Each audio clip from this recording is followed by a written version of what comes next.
Well, let's go ahead and get started. It's great opportunity for us and a pleasure to have Dr. Sarah Biswas with us this morning to continue the training program, and he's coming to us live from West Africa. So thanks for joining us, Sarah, and the floor is all yours. Thank you, Clark. It's a pleasure to be here. Good morning, everyone. Afternoon, if you're from other parts of the world, closer to me. This is a wonderful opportunity to share and continue the training program that you've been participating in for the last 3 weeks. And today we delve a little bit deeper into the procedural aspects of understanding socially generative innovation, nexus, and the other concepts that you have been exposed to so far, and explore how we can create knowledge by using data, so which enables us to learn about the situation or the problem at hand, inform ourselves as well as other partners about what we are finding, and then finally act on that knowledge and also adapt as we go along. But today's session is titled Data for Generative Systems, and this comes from the need for basing our actions on knowledge that has been produced at a particular place and considering multiple aspects of the challenge of development and innovating for development. Now, as you're aware, this training is part of this session is part of the training program that has been jointly developed by ASU and GlobalStratos, and this is the 4th session. And before we begin, let's recap quickly some of the concepts that you have been discussing so far. So in the last 3 sessions, you have been exposed to the idea of capabilities, the capabilities approach, and human well-being, which is about creating capabilities as individuals, as collective groups to do certain things which create value in a person's life and journey towards pursuing better quality of life. Connected to that, you have been exposed to the idea of social value, which is creating value in, once again, personal and social life through technology, through infrastructure and other forms of projects that are being built in communities ranging from a few hundred to 1 million size of a city. Then we have discussed the idea of nexus, how human development and other infrastructural interventions and technologies are closely and inseparably linked to each other, and how acting on one part of that nexus requires a reasonably good understanding of the other parts and how they would change as we make changes to one part of it. And then a major portion of the discussion has been about extractive and generating projects, systems, approaches, etc. And simply extractive means that processes or projects or infrastructure that extracts social value or human well-being, reduces the opportunities for pursuing human well-being, and generative, on the other hand, creates more opportunities for pursuing human well-being. So building on that, today we think about what it means to create that basis using data, creating that knowledge, which enables us to design for creating change in any of those aspects that we have been looking at, whether it's the nexus, whether those are projects and interventions for creating social value, or and innovating for creating change that leads towards pursuing higher value. So it begs the question, why are we asking this, when research and practice for many, many decades have been driven by some form of data, some form of information, and people have been not acting in vacuum, they have been acting on the basis of certain information. So why are we revisiting the need for perhaps a different kind of approach to data and knowledge making when it comes to designing for change? The reason is because we are dealing with systems that are not simple or linear. We are dealing with systems that span across multiple dimensions and are inseparably connected. For illustration, just take the challenge of poverty. In very simple terms, there are at least 3 dimensions to poverty, as the Global Multidimensional Poverty Index tells us. Even within those dimensions, if you consider them as infrastructural dimensions of health, education, and living standards, there are several technological, social, governance, and behavioral aspects to the sub-elements of each of these dimensions. So a problem like poverty and many other complex challenges that we face today, which we can call sustainability problems or sustainability challenges, are interconnected and span several layers or dimensions, which in turn require knowledge approaches that match in its complexity, its span and number of layers to build a basis for action. So the Human Development Program identifies the different dimensions of human development as those directly enhancing human capabilities, such as long and healthy life, access to knowledge and education, standard of living. And there are a bunch of conditions that are inseparable and should come along with these capabilities that enable people to translate these capabilities to human well-being outcomes. Now, one might argue that, okay, it's fairly simple. We understand there are multiple dimensions, and we can go ahead and find information on each of these individual dimensions and act upon it. But this is challenging. And why is it challenging? 2 particular reasons that I would like to discuss today, why change in complex systems is challenging. The first being the interdependency of shifts, transitions, and transformations, different kinds of change processes that span across the human, social, technological, and environment dimensions of the system. Now, these processes of change can happen individually or all at the same time together in different dimensions. So it could be simple shifts or changing from state A to B, a small jump or a small change in 1 or 2 factors, simple change. It could be transitions, it could be large scale change in multiple factors, or it could be transformation where the system completely changes to something that it was not before under the influence of internal and external pressures. Change is complicated and it's complex. So that creates one of the operational and methodological challenges to understanding and pursuing data and knowledge processes in complex systems. Take, for instance, the variety of dimensions involved in energy transitions. I list here just a handful. You may be able to add several more to this. There are at the top level, there is the question of infrastructure and economics of energy supply systems. There's the trade and commerce of raw material involved in producing energy and building the infrastructure. Then there is the question of politics, policy, and markets around these systems. There is obviously the environment and ecology dimension, which is impacted and in turn affects our ability to produce energy over the long term.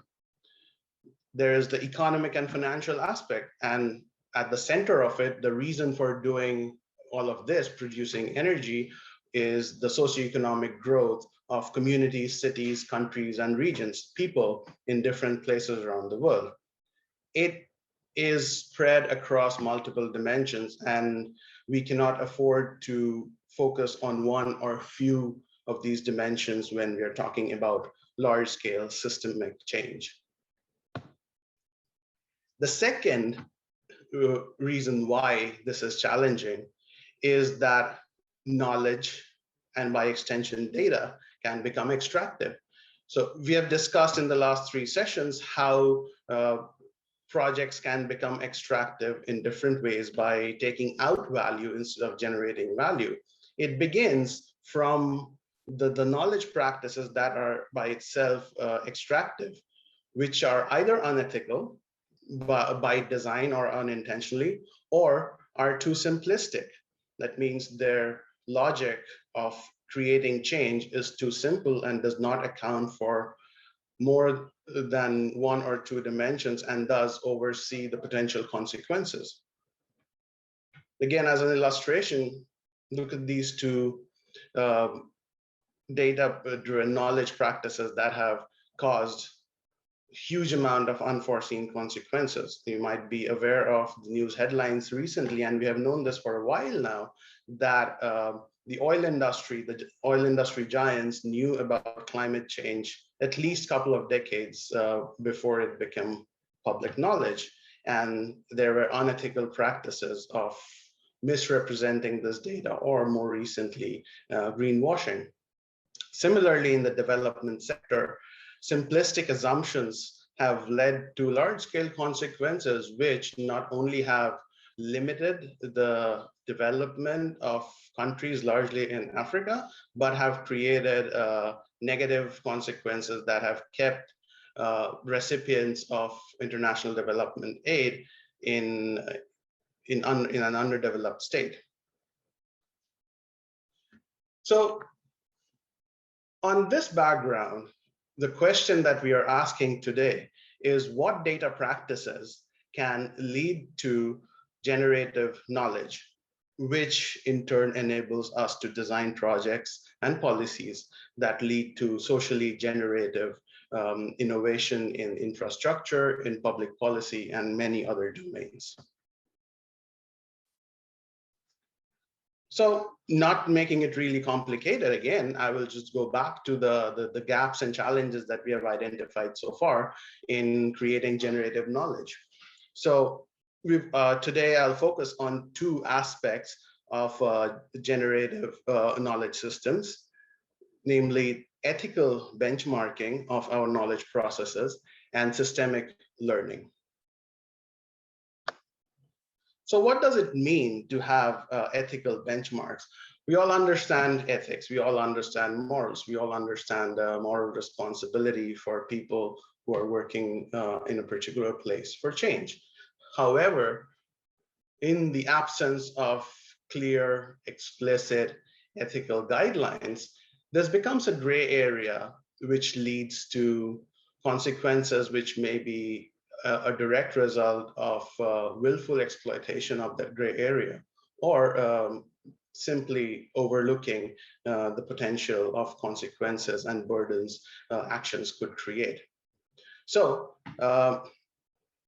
there is the need to set very clear and explicit ethical benchmarks for a data process going into a socially generative knowledge process, which is we change the definitions of research subjects or beneficiaries and think of them as stakeholders, as equal partners in creating projects. So that would mean engaging with stakeholders to set mutually beneficial targets of outcomes for any intervention, whether it's a research project or it's an implementation project.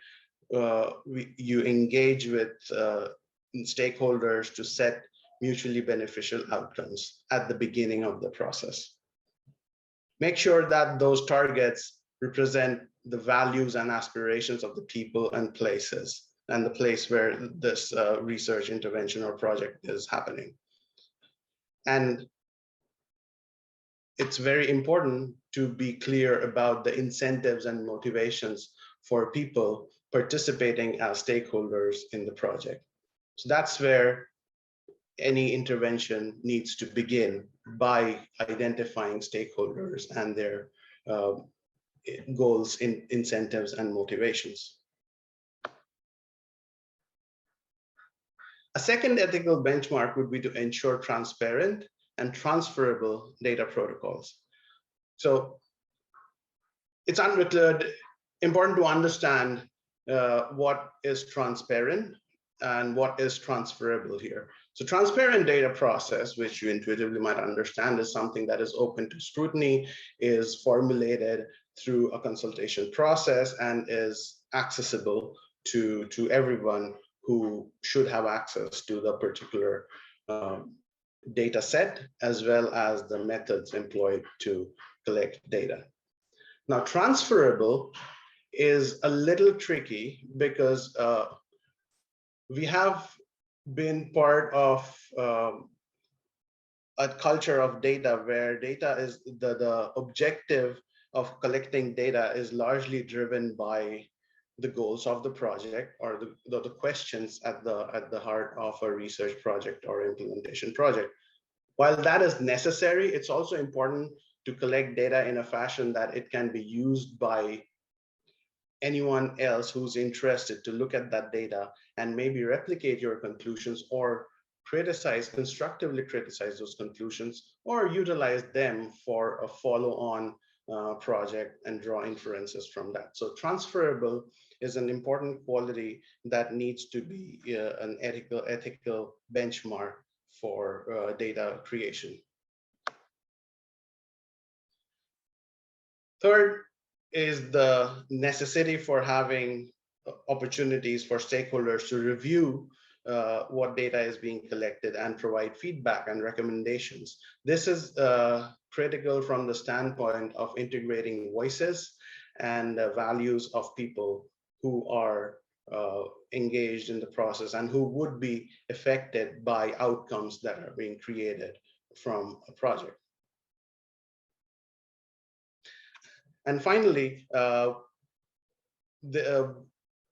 this ethical benchmark speaks to the capacity and the ability of people involved in collecting data and engaging with research participants, is that necessary sensitization of interpersonal, cultural, and social norms goes a long way in creating honest and genuine data, particularly when you're dealing with perceptions and interpretations of individuals and people connected to projects. Now comes the second aspect of generative knowledge systems, which is systemic learning. So systemic learning begins from an understanding that the purpose of collecting data and creating knowledge is to understand processes of change and not merely the outcomes. So it would mean understanding how people interact with institutions, how people interact with technology, and how people interact with their ecosystem, and vice versa. So it's not just about impact from a benchmark that was in year 0 versus year 2, but it is also understanding the process that took place in those intervening 2 years and how that can play out in the future. So data processes that enable systemic learning have particular characteristics to them. First, it has to be agential, which means that it is important to treat individuals, their different identities. So an individual can be a homemaker, can be a business person, can be a service person, or individuals in collective groups are part of institutions that govern our systems across different levels. So it's important to engage the perspectives of people in their individual and collective positions. So in the pictures, you see that there are people who are in the community, in villages, going about their everyday work, contributing information to how they foresee change from their standpoint. And there are also people in suits who make decisions about how the country functions and how the finances of a government should be spent on creating change.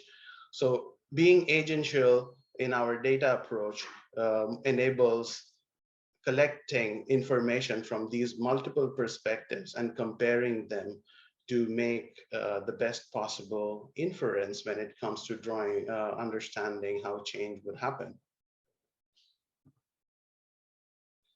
The second key element of systemic learning is multi-layered inquiry. So taking a systems perspectives, you understand that there are different organizational layers to how society is arranged in relation to its environment, the infrastructure and technology.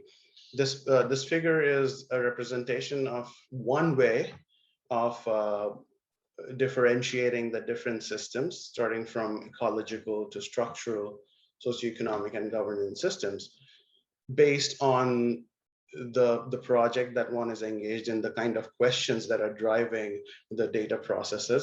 This organizational layers can be differentiated in other ways.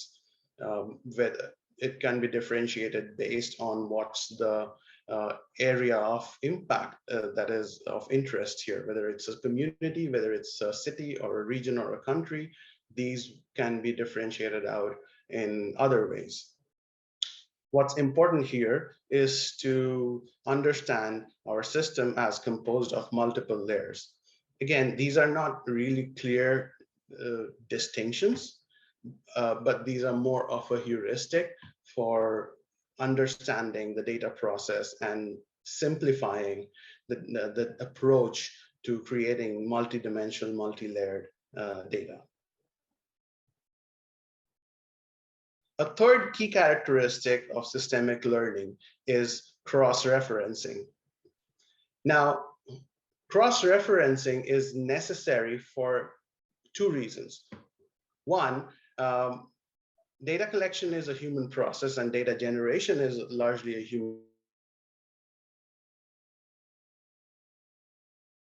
of missing certain data. So by bringing in multiple sources of information, one is able to collect data that could have gone missing in one particular mode of collection.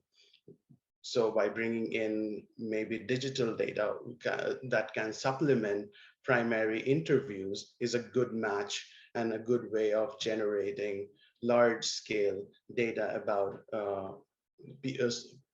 how people interact in a given community. The other use for and the importance for cross-referencing is to validate observations made by a particular mode of collecting data. Now, we are dealing largely with perceptions, and when it comes to interviews and surveys, there's a large amount of self-reported data. And it is not people reporting false information or misrepresenting information. That's just how human processes of interviews and surveys go, is by virtue of memory, by virtue of changing situation. There is always the possibility of some information being distorted or being underreported. For example, a classic example of underreporting and overreporting in interviews is about income levels.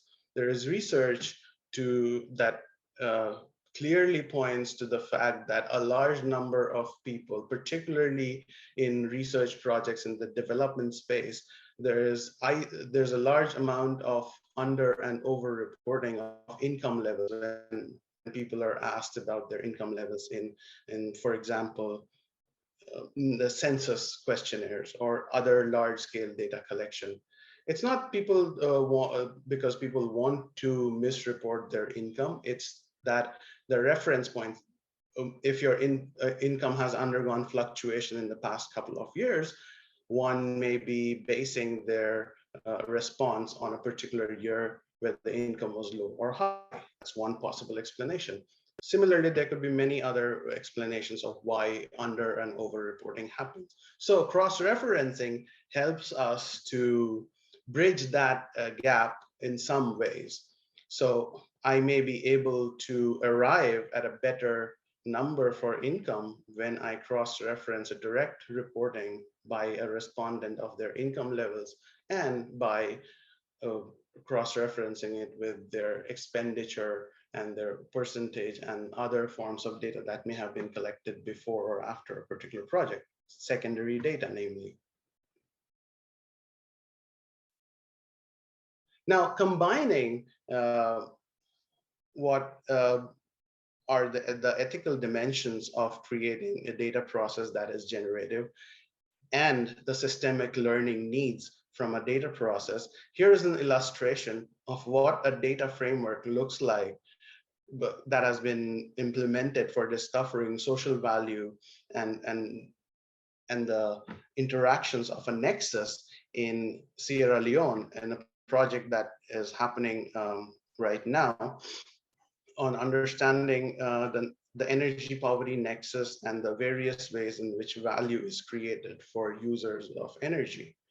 So as you can see, the layered structure represents the different levels as it pertains to the spread and the operation of the energy system. So at the core, we have energy users who are using electricity and other forms of fuel for generating value in their homes and neighborhood, in getting to their workplace and doing their work, or in public spaces like markets, schools, places of worship, etc. The second layer is the energy system, which is composed of the technology structure and the services it provides, the human resources and the different kinds of organizational arrangements in that, the skills capacities that exist in that network and how it relates to the other infrastructural sectors, as well as the local economy and its effect on the local climate. And finally, the third layer is composed of different kinds of institutions that are relevant to this energy system, as well as the users of energy. That includes public institutions in the policy, legislative space, governance and development agencies, supply, and the market economics of infrastructure and other energy policies. And between these layers, there are individual characteristics and the interactions between the different agents who are in each of these layers. So taking an agential approach, you can visualize here that in the first layer, there are households and small businesses who are connected to the electricity system. Then there is the workforce that operates and manages the grid in case of the electricity system, or the fuel market in the case of cooking fuels. And there are people who are in the ministries, who are in the different government and international development agencies making decisions about operations and futures of this energy system. So collecting data on these multiple attributes lets us to do two things. One, characterize the social value of energy usage for people, for households and small businesses in the city, in the country of Sierra Leone.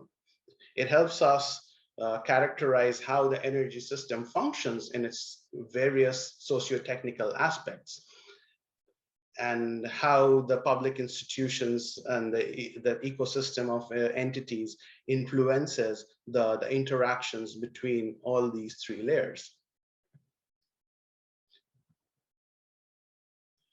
Now, the data that is required to characterize this system and understand the interactions and overlaps between the different layers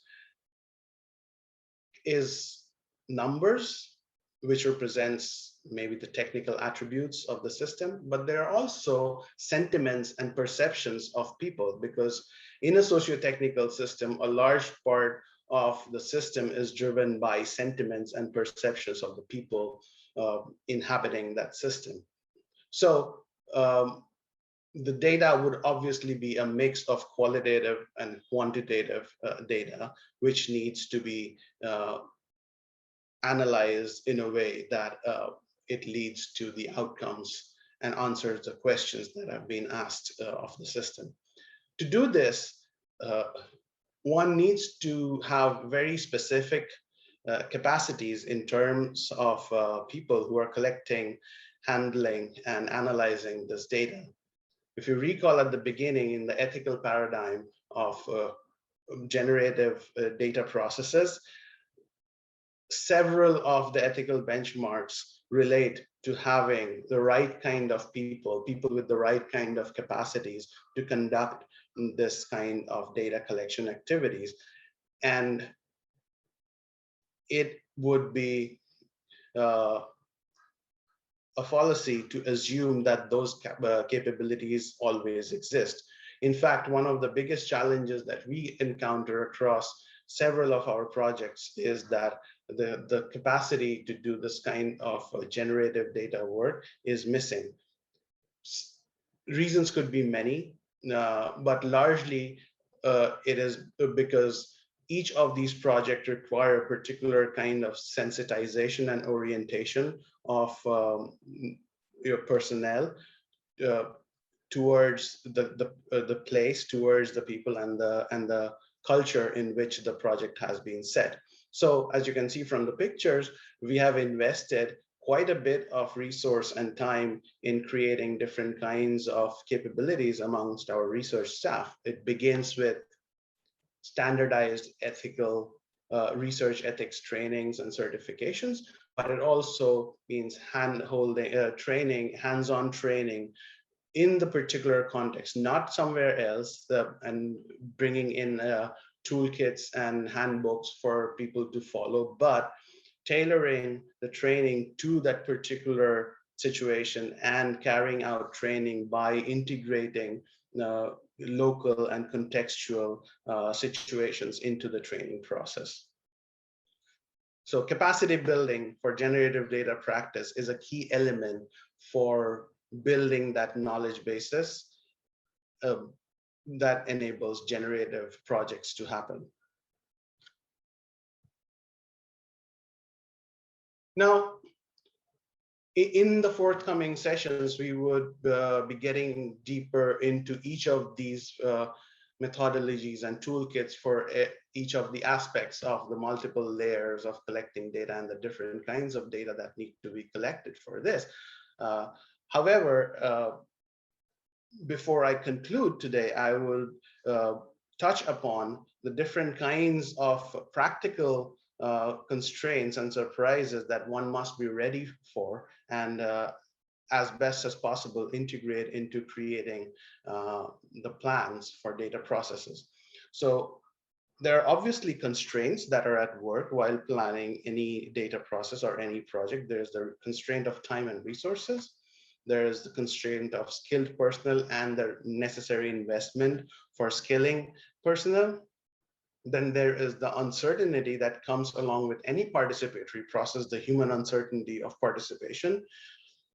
Something as simple as the schedule for an interviewer does not match with that of the interviewee, or there are other competing priorities that can possibly hamper plans, the well laid out plans that has been done way before. And then there are unforeseen disruptions and shocks like the one we had experienced over the past 1.5 years due to COVID that has delayed the way we have collected data and also like changed the way that we have collected data. For instance, we had to reinvest resource into moving to a remote data collection modality using cell phones in the middle of the data collection process. And the fun part being we never got to use it because things started to normalize and we switched back to in-person data collection when the time came to use remote data collection came. Similarly, it does not mean that if there are constraints that one can go ahead and loosen the rigor and quality of the data collection process. So there are certain non-negotiables, there are certain boundaries that are necessary to enforce in any project, whether it's research or implementation. Namely, the rigor and quality of the process cannot be compromised if there are constraints. There are other strategies, reducing the number of samples, reducing your area of interest, but rigor and quality of the process is a non-negotiable. Similarly is ethical compliance. One cannot be, particularly when it comes to projects that have large implications for people, their environment, and their future as a community. Ethics of research and data collection are something that cannot be compromised. Similarly, you cannot compromise the accessibility and accountability of the project personnel or the project leaders to that of other stakeholders. So, in summary, in this presentation, which lays the primer for the in-depth discussion on particular modalities of data collection that's to come in later sessions, we understand that data collection for generative project is not just about data, it's about creating a knowledge basis for action. It comes with an explicit ethical benchmarking that is predicated on engaged, transparent, and contextually appropriate practices. Data practices should lead to systemic learning, which is about understanding people or agents in their particular place and position. It's about understanding the multiple layers of the complex system that is undergoing change or will undergo change as a result of interventions coming out of the research project. And the data is cross-referenced to the best of the ability of researchers and under the given constraints, so that there is a high degree of confidence that the information collected is valid and actionable. And finally, planning of data processes comes with planning for capacity, planning by integrating and foreseeing the kinds of constraints that would be at work when implementing this, and by clearly setting boundaries of what are not negotiable in terms of the ethical guidelines of a particular data process. So thank you for your attention. That is all from me today. And if you have any questions, I'll be happy to answer. Thank you.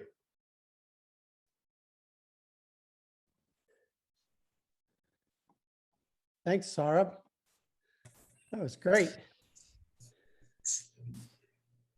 Yes, thank you, Saurabh. I think that was good too. I have a few comments, but I can wait if other people have comments. I can hold my comments until. Go ahead, Laurie. Okay. So first of all, Saurabh, on the same page, the first step is knowing who the stakeholders are and their interests and motivations. That's where we also start. And I was just reflecting on, we basically have the same approach. We didn't necessarily have the definitions of all this, but doing a multi-layer cross-reference approach and looking at the people that are involved, because we're looking from the stakeholder perspective. So I'd say that, for people who are not used to this type of data analysis, this is really reflective of the gap in data overall, which I think in the development framework, they're really starting to realize. They're realizing that they can no longer, they really need to have granular, contextual, specific information, which with extractive knowledge, they really can't get. They may think they can get it, but they really can't get it, right? And so the other part is that in that process, because there is going to be an increasing recognition of that space that's needed, that's not being adequately addressed, it really gives rise to opportunities for communities to, drive that instead of being, I don't want to say victims, that's not the right word, but, being taken advantage of. They can really drive that through this process of what we're talking about and, talking about how to do socially generative innovation. So I think, if communities or people or organizations that are working with communities can take hold of the idea of what we're talking about in these workshops, that they actually can help carve out a path for their future, at the local level, certainly amongst themselves. But again, as I said, I really think this is a social and economic opportunity for communities where the state of things are in the development sector. But it does require people who are willing to lead that process and help communities become aware and capacitized about this. But thank you again, Sarah, very good. Thank you, Lori. Yeah, thanks, Lori. I think that's right. I mean, I just, as I was listening to Sarah, I was thinking of,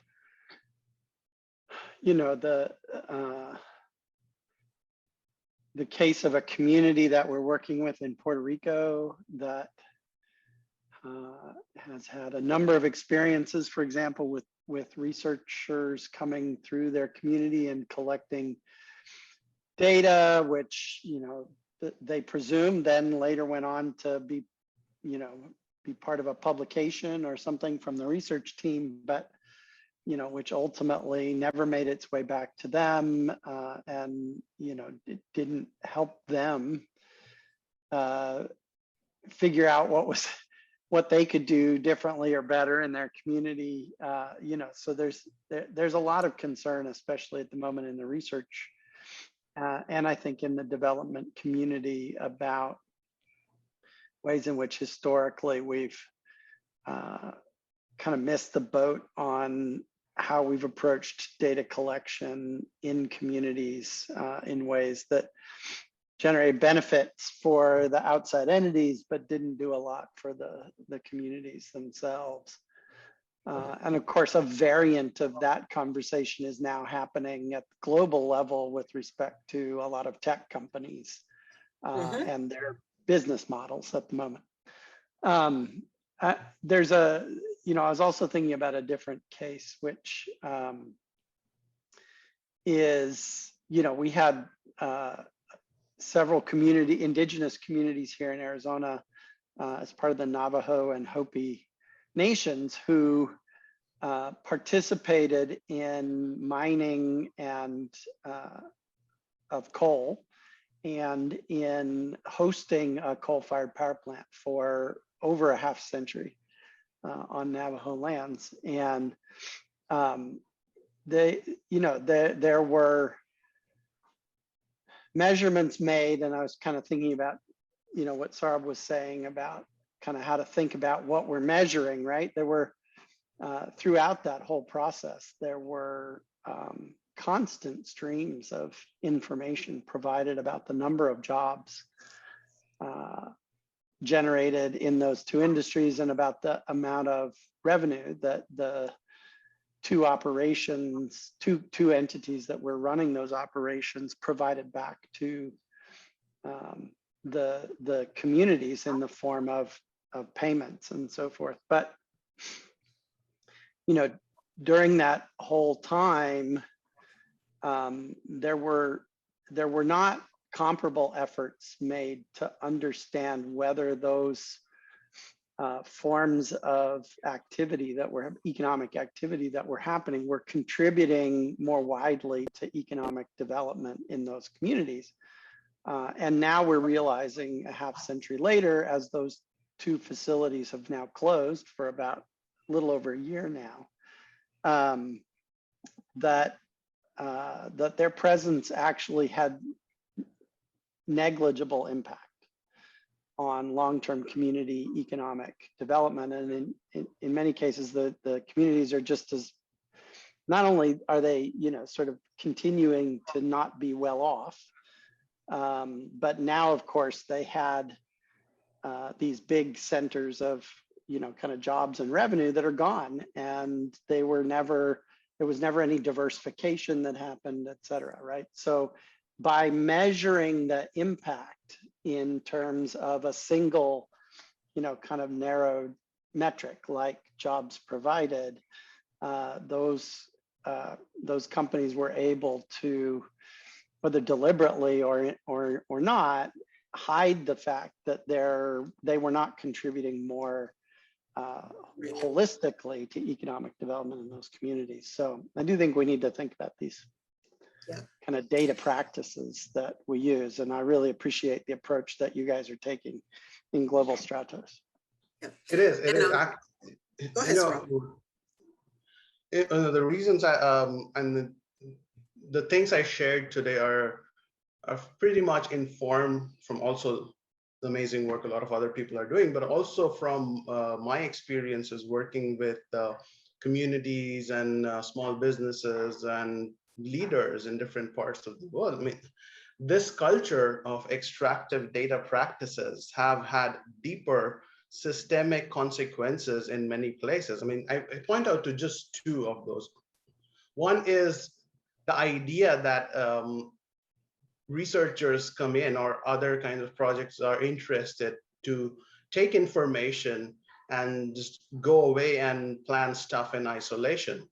That in Uganda, when I invited people like small NGOs working in the rural areas to come and have a chat with me about what they're doing and what I'm doing, they were not able to figure that out. They were like, why don't you send us a form and and questions, and we'll send it to you, and if you need anything else, then we can come and chat. I'm like, no, why don't you come and just chat with me?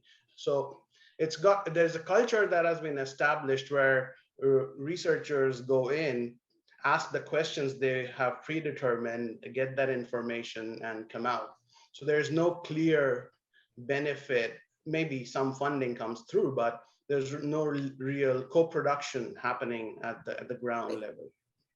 The other thing is how people have, in places which are heavily aid dependent, international aid dependent, how people have adapted to it, and they have become so skilled at telling you what you want to hear. So for instance, in Nepal, there's a phenomena that if you go and ask about the economics of, for example, a solar project in a rural area, any developer in Kathmandu would give you a breakdown in US dollars. Go across the border in India and ask a large scale developer, they would take time to convert rupees to dollars and give you the numbers. Nepal, I have not found a single exception where the developer cannot give you a breakdown for an entire project cost in US dollars to the current rates. So that's a cultural change that extractive data practices have created.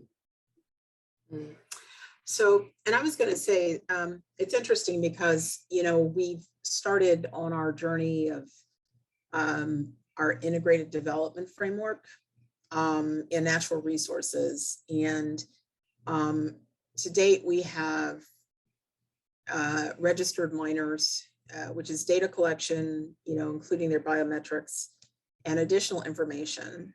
And our purpose that's stated and is to actually put in a development program for the small scale miners.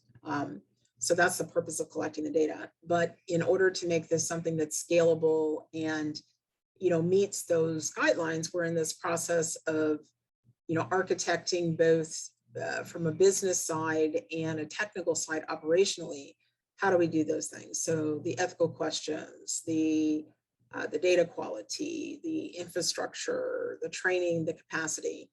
And it's really interesting because when we talk about this space, socially generative innovation, and then talk about the data infrastructure or strategies or operations that you need to put in place to support this, you find that we're actually at the pioneering edge of this entire space without knowing it.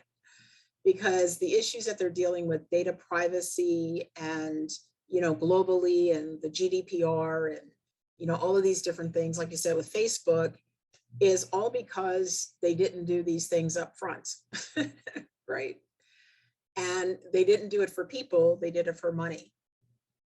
And, a side benefit was that people did get, benefit. That's why they, allow you to use their data for free, that you make money off of. So the tangential thing is not in really being human-centered. It's really still about money, but knowing that you need people enough that they have to like what you have enough, you have to give them enough so that they will exchange value, whether it's their identity and their behaviors or whether it's money, right? So, so that's a question that we've had, for a long time, and in our approach, doing project development and working with populations and things. But the bigger question is, how do you, now make that systematic so that you can scale it? So I'm just saying this to say that I think that from our experiences and what we're doing now, I think there's probably some good lessons learned and things that we can share and pass along to the group that is in this workshop.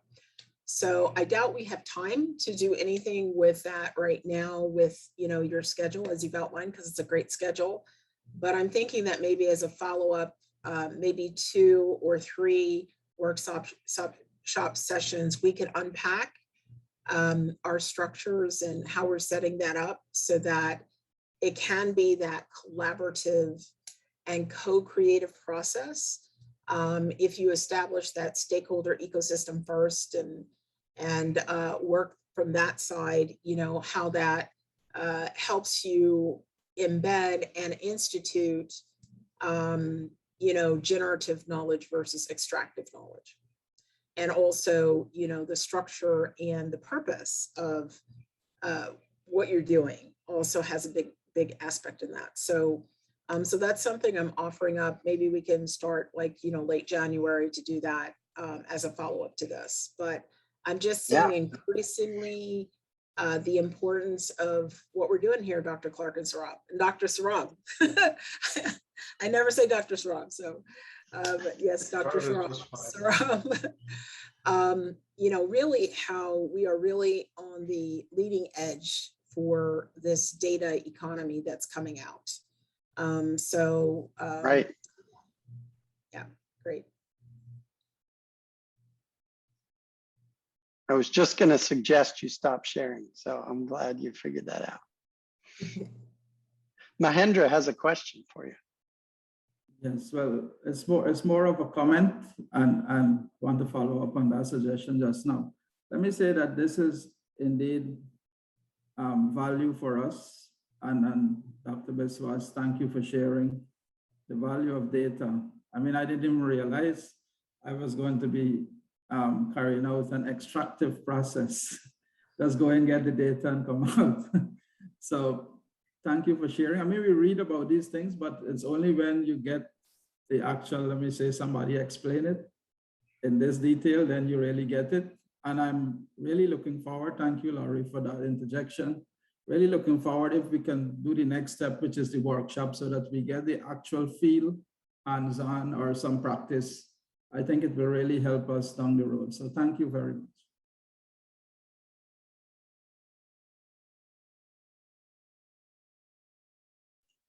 Thank you, Mahendra. Yes, we would try and integrate as much of examples and exercises with actual toolkits that have been used in the field, both for our projects as well as Lori and her team.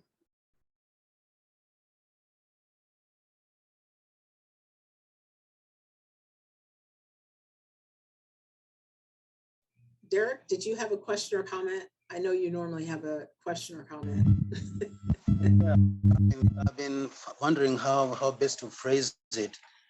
Let me put it this way. A couple of years ago, I ran a conference and we invited a friend of mine, a chief far away from here, to bring a number of his subjects over, and we covered their costs. They came over and everything went relatively well.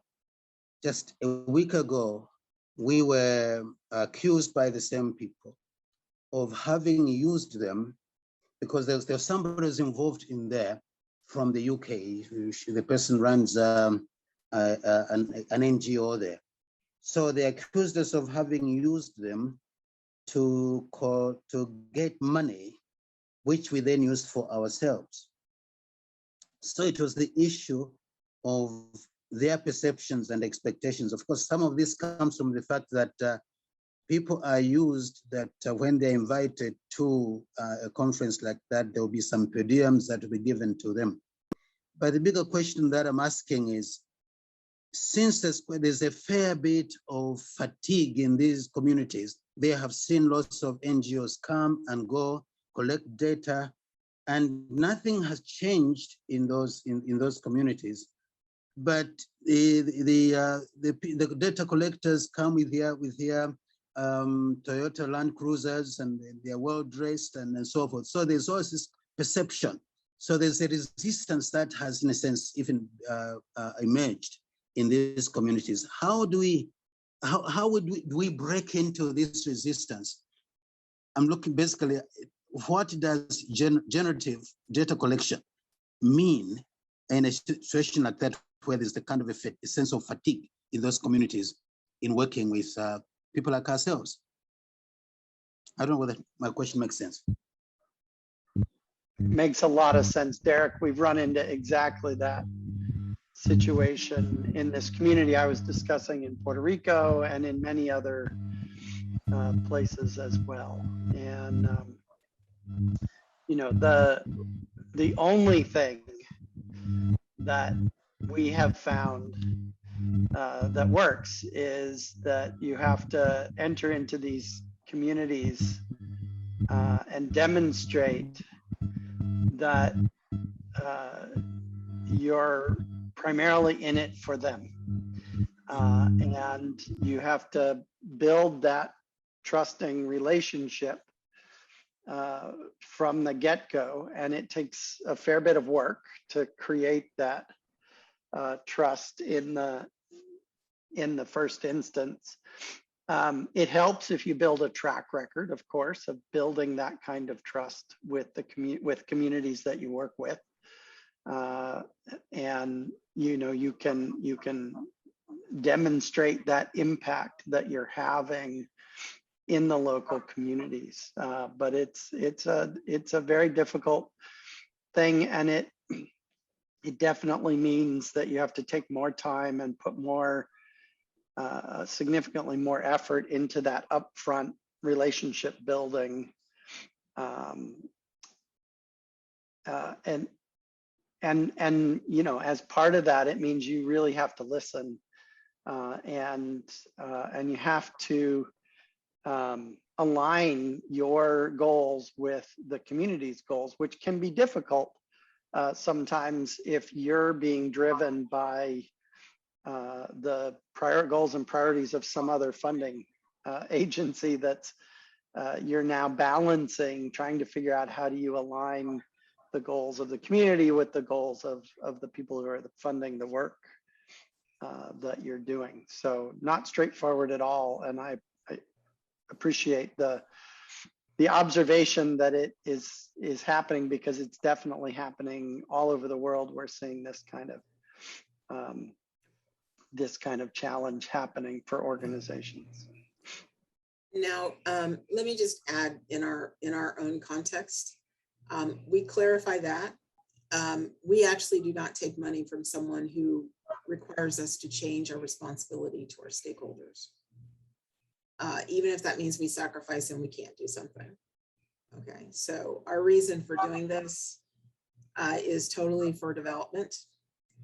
And that's our passion. And so, and I know every organization cannot do this, by the way. I understand that, which means we've had a harder road than some others in this process. But by doing that, it's very clear, you know, and if we cannot do it, if we cannot achieve it in that way, then it's not worth us doing it because it creates more harm than good. Also in our case, in our model, we're taking on a custodial relationship related to that data because a lot of the people we're going to be dealing with don't understand all these facets, right? Privacy and all of that. So in regards to data, they're very vulnerable. Even if they're not vulnerable economically or whatever, they're vulnerable because they don't understand all these aspects, right? So, and our goal is as we're developing that they get those capacities and begin to take over some of the roles that we're holding for them, in, you know, when they do.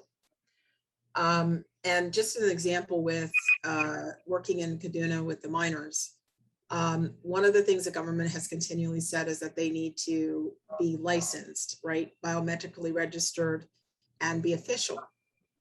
So what we did is with our pilot, we actually moved this up in our process because it was highly valuable to our stakeholders. It would engender buy-in for what we were doing. And more than anything, at some point, it should give benefit to the miners, right? So, you know, we collected the data, you know, now the miners that are registered will be officially registered with the government ministry. And it's also giving us now momentum so that the federal government will work with us on other aspects of the program that we've already outlined, by the way, and we've already shared it with them what we want to do, right? And, you know, we've explained that this is just the first thing, but it's an anchor for the rest, right? And so by ensuring that, and again, this is going from the stakeholder perspective, we spend a lot of time understanding the stakeholders, right? Taking that upfront understanding.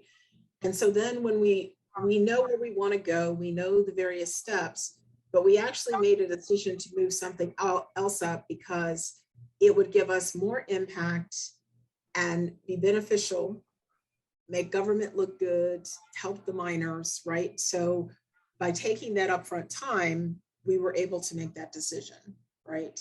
And do that. And so what we try to do is look at the stakeholders and say, okay, what can we tangibly give them this time? You know, so they know that they're getting benefit and we're ensuring that they're getting benefit and we're not just getting data, right? So we keep tying it back to our purpose, our objectives, and that helps us keep in line with what we're trying to achieve. And it's really, you know, mostly process is what I'd like to say. That's it.